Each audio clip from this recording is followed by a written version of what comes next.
What's going on, guys? So today on this episode we are going to do a three-hole, or full service oil change, whatever people want to call it. There's different names for it. I have been posting a couple of shorts on my other bike, which we are going to take some time off of that, and we are going to do on this one. So I already kind of set up some simple tools. I don't have a bunch of battery on this GoPro, so I'm going to show you guys that it could be done super quick. We are going to need a 5/8 socket. I got a short one and a long one. I tried to do it on the bike stand, but I find it a little bit easier because the one of the plugs is right under the shocks. So we're going to do it that way. I have a ratchet, a long extension, a short extension. You will need the tool for the oil filter, and then I don't know if you guys can see, a 9mm for this little guy in there. So like I said, we're going to show you guys that it's done pretty quick and easy. So first thing I like to do is start up the bike a little bit. So we'll do that and then we'll come back to you. So you can kind of hear that I ran it for about 15-20 seconds. I gave it like 2-3 revs. Nothing to make it too hot, just quick and easy. Excuse the big mess everywhere. I'm working on fenders and everything, but you will need 4 quarts of 2050. I got the gasket and all the little O-rings. 2 quarts of 8040 for the primary and transmission, and I got myself the chrome filter for this one, so we'll do that with you right now. So first things first, I always put my oil pan right under there.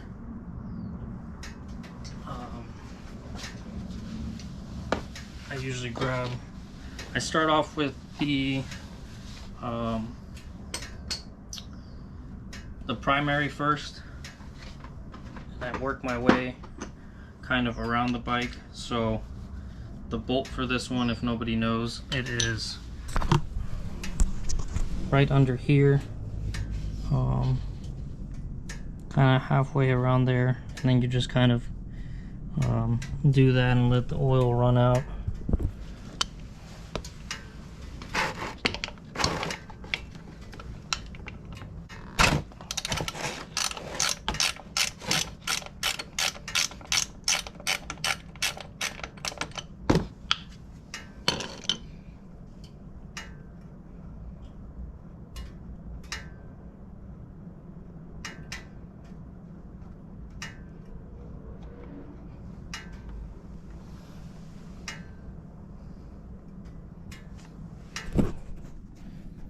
As you can see, you just let it go.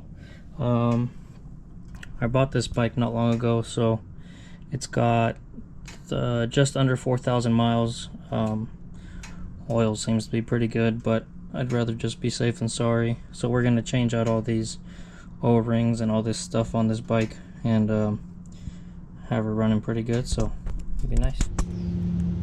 So next, I like to kind of get everything all done at once. Like I said, there's one of the bolts right under here for the transmission. This is a 2012, so it's going to be kind of like the twin cam. It's different for the M8s, which is my other bike, but it's kind of on the front side of your shock under there. And you're going to grab, like I said, your short extension, your ratchet, and your 5/8, and you're kind of going to go in there. You want to be a little accurate because there's a couple of tubes that run under there. So just make sure you grab onto it pretty good because it's a little tight in there.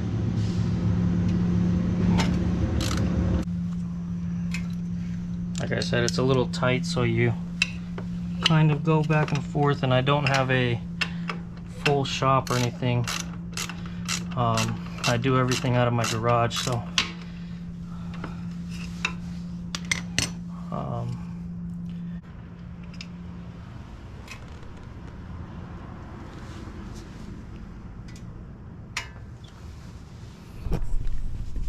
so I got this one. Seems to be pretty good. The oil is pretty clear. We have it running down there.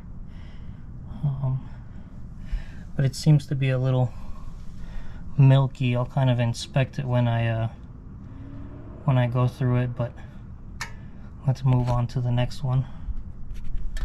Then we're gonna do the regular oil last. I like to pop this guy open a little bit just to vent it, and then you want to come under here. This guy right there, it's right behind, so it's stock exhaust and everything. You want to go right under, and then we just take that guy off.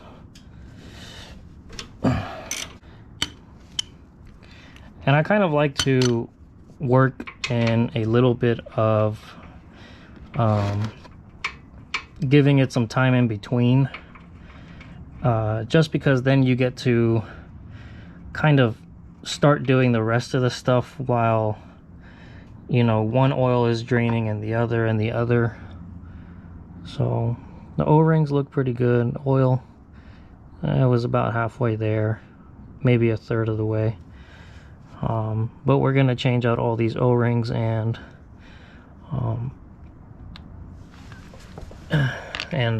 basically put it all back together. I've taken about a minute or two break in between, so the whole process is about not even 30 minutes. So this used to have a little hook at the end of it. Little tiny guy with the hook, but it broke while I was working on that thing because it's kind of giving me a pain in the ass. But you just want to get right under there, and they're old. These are the old ones, so you don't really have to be too careful about it. Kind of struggling because of the hook piece, but you just pop these guys out. You just get in there, pop them right out.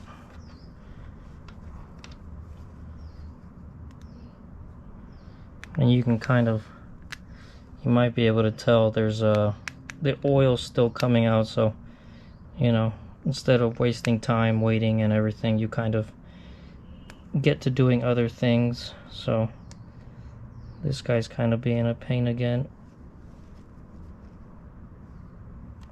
Just grab it and take them off. But pretty simple. You grab your O-ring, just be careful with it, and you just kind of pop them in there. Kind of just scroll them down. And we're gonna do the same with all of them. Just kind of be careful not to pinch them or try and bite them. I think this one kind of had a little bit of gunk or actual shavings in there.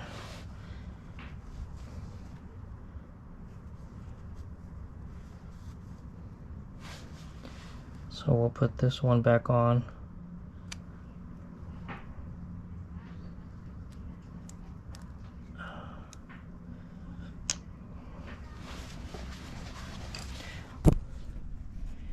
Yeah, so they're all ready to go. We can just kind of pop these back in here for trash. I will say they both have a little bit of differences. This one has the drain plug underneath, and that one just has it off to the side, and then the other two holes on the right side. So this guy's still draining. I kind of know because I saw it, but we can take this guy back.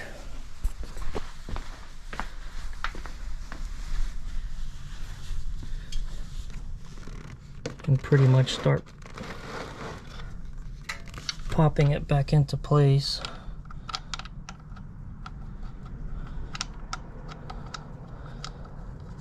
So I'm just going to hand tighten these right now, and then later on I will go back and give them a little, just a little turn. You never want to fully press on these because you don't want to rip the O-ring. And like I said, excuse the mess, I got a lot of projects going on. My dad's working on his 78 Firebird over there, but this one's the one for underneath. Let me get this to stop draining a little bit, and I am going to place this back under the, in between the shocks, and I'll be right back. I don't know if you guys can tell, but just a little bit left. You can kind of sit here and wait for it to be fully empty. You can, you know, basically put the plug back in. It doesn't really make a difference, so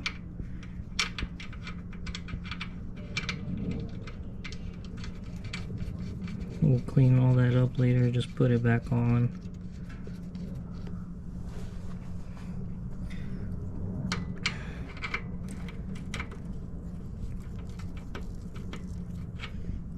Hands are a little slippery, but at this point you can pretty much get all your stuff back on. I already put the one underneath.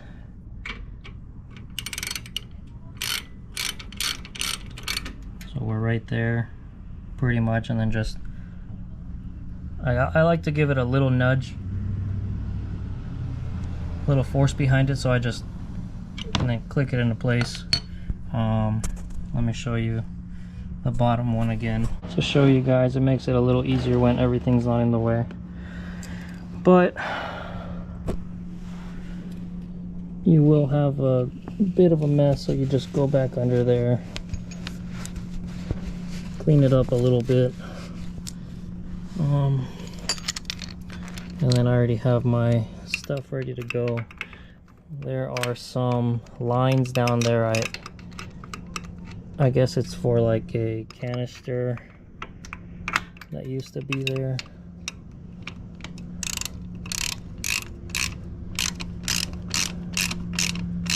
And then it's pretty much there, and then like I said, I just like to give it a little nudge, so there we go.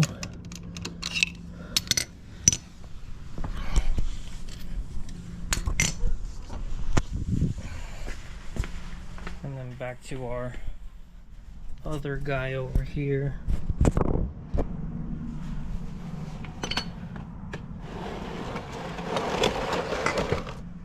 I've got a couple mixed oils in there, so, but you just go back under here,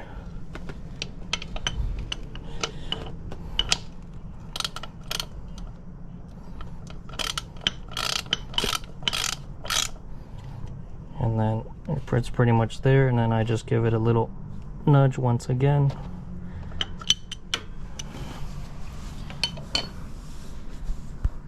Try and do this with one hand, but it's not going to be perfect. I got my extension, my ratchet,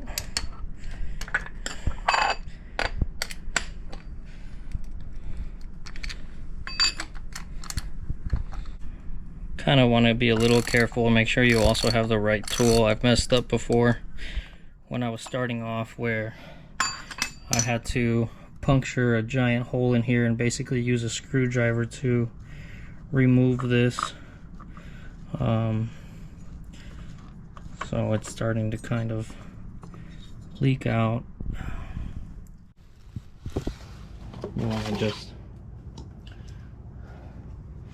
it's not too similar as like a car. You don't really have to prime it that much, but just for sakes, we'll fill it up at least halfway, and we'll get a little bit of the oil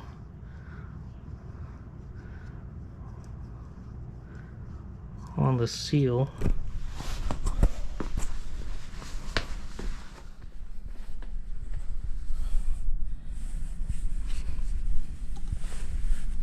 And then we'll kind of be a little quick because we don't want to make more of a mess here. But let me put this back on and I'll be right back. And then right around there, it's kind of already starting to tighten up on me, so I'll just give it a little bit. Yeah, that's about right. So I'm skipping a little bit of these pieces for you guys just because, you know, no need to show the bottles being open. But I got the transmission, the gear oil, and then the engine oil. So I want to take this guy out, the little dipstick. Also, like I mentioned before, this guy, so right under your oil tank with the 9mm. Here we go. So just pop that guy in, and then we fill it up. Let's see if I can do it with the hand.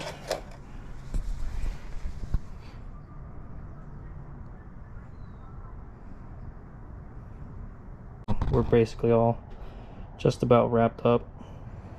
So kind of using this ginormous silly thing, another giant funnel. But for your transmission, it calls for right around 28 fluid ounces to a quart.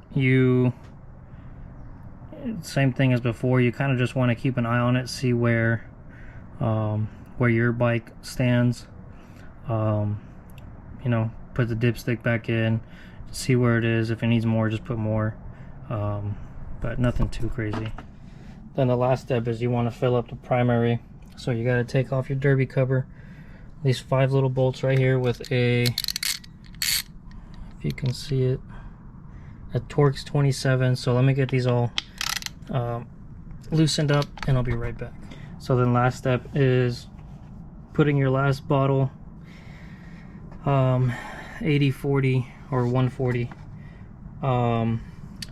into the where the derby goes, and then just tighten it back up. A neat little trick that I learned is you want to grab where the bottle is and just kind of stick it to that bolt right there, that thread, and just kind of stick it onto there and slowly pour it out so it doesn't go everywhere. And it kind of helps to have the drain pan underneath, because if anything spills, then it just falls on there. You just clean up the primary cover and you're good to go. But you want to just go nice and slow, not too fast. Then that's pretty much it. Everything's all tightened up.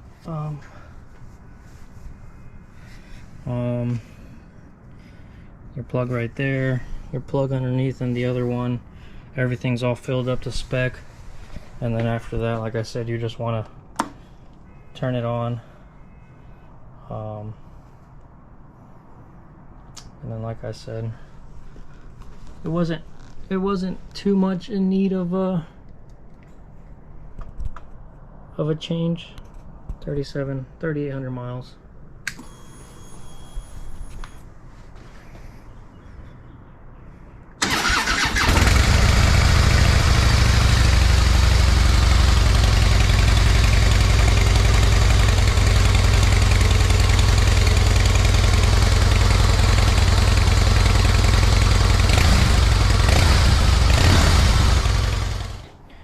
Well, there you have it, guys.